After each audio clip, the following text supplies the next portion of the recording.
Yo, what's up sa lahat ng aking mga kababayan sa buong mundo at saka sa lahat po ng mga nasa Pilipinas. Ako po si Mr. Rio.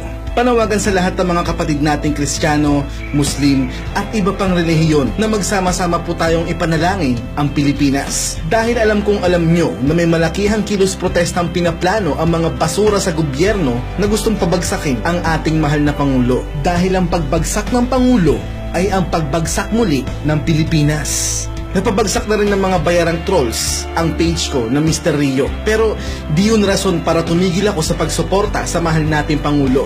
Pero wag po kayong mag-alala. God is with us. Sa Romans chapter 13 verse 1 to 7 nakasulat, ang bawat tao ay dapat pasakop sa mga pinuno ng pamahalaan sapagkat walang pamahalaang hindi mula sa Diyos at ang Diyos ang nagtatag ng pamahalaang umiiral. Kaya nga ang lumalaban sa pamahalaan ay lumalaban sa itinakda ng Diyos at sila'y paparusahan. Ang mga pinuno ay hindi dapat katakutan ng taong gumagawa ng mabuti. Ang mga gumagawa lamang ng masama ang dapat matakot. Kung ayaw mong matakot sa mga namumuno, gumawa ka ng mabuti at pararangalan ka nila. Sila'y mga lingkod ng Diyos para sa ikabubuti mo. Ngunit kung gumagawa ka ng masama, dapat kang matakot dahil sila'y may kapangyarihang magparusa. Sila'y mga lingkod ng Diyos na nagpaparusa sa mga gumagawa ng masama. Kaya nga dapat kayong pasakop sa kanila, hindi lamang upang hindi kayo maparusahan, kundi alang-alang na rin sa inyong budhi.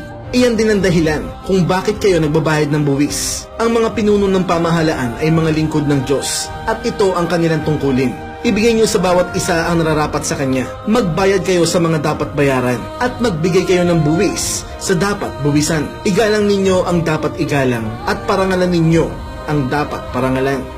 Gaya ho ng sinabi ko, huwag po kayong mag-alala because God is with us. Ipanalangin na lamang po natin ang ating bansa at magdasal na lamang po tayo na sana ma-expose ang mga taong humahadlang sa plano niya. So i-share po nating lahat ang hashtag Pray for Philippines.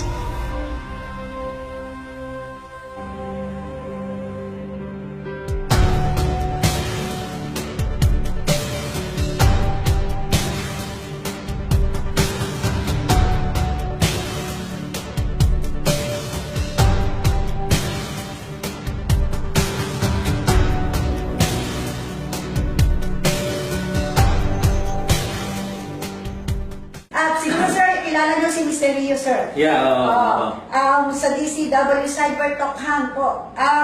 Ngayon siya ang binabanatan personal ng mga oposisyon o supporter ng oposisyon, which is ang ipinaglalaban niya ay bayan at bansa at ang Pangulo, ang kasama ang taong bayan. Pero ngayon po, inaatake siya ng personal. Ano po ba ang dapat na, may sasuggestion na sa kanya, sir? Hindi, ang suggest ko, i-dokumento niya yung kung nawawala yung account na nananakot sa kanya, hopefully ma-screenshot niya. Subukan natin i-trace. I'm sure dito yan sa Pilipinas eh. Matutulungan niyo kaya kami, sir? Oo. Pupunta ako ng PNP ngayon, sakto, matatanong ko. Ayan.